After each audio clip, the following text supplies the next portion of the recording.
pisong insentibo raw ang kapalit ng pagboto ng yes sa impeachment ni Vice President Sara Duterte. Ayon po yan kay Senador Amy Marcos. Again, naku ang evidence for probable cause. What will be the stand of the Visayan about sa impeachment?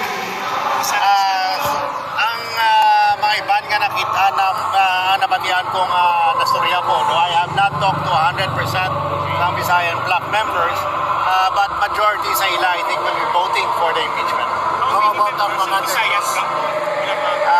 Kuni ko ani magsalang NIR, basi 100%. So ikaw mag-vote ka for the impeachment? Ikaw for the impeachment? Ang count to was more than 200 ang nag-signify or nagbabansyag. Eh base yes sumong pag-abot sa voting no, or no sumong pag-abot sa voting yes. So we will only know at the time official na ang voting Pinabulaanan yan ng ilang mambabatas. Nakatutok si Jonathan Andal.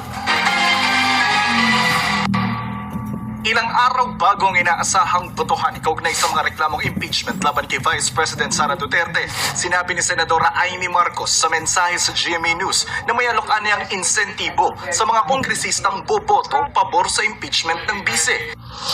Para sa boboto aniyang yes sa impeachment, bahagi ng insentibo ang 5 million pesos na cash. Dagdag na 3 million pesos kada buwan na MOE o Maintenance and Other Operating Expenses at 150 million pesos na halaga ng proyekto. Kapag bumoto naman umano ng no, zero o walang budget at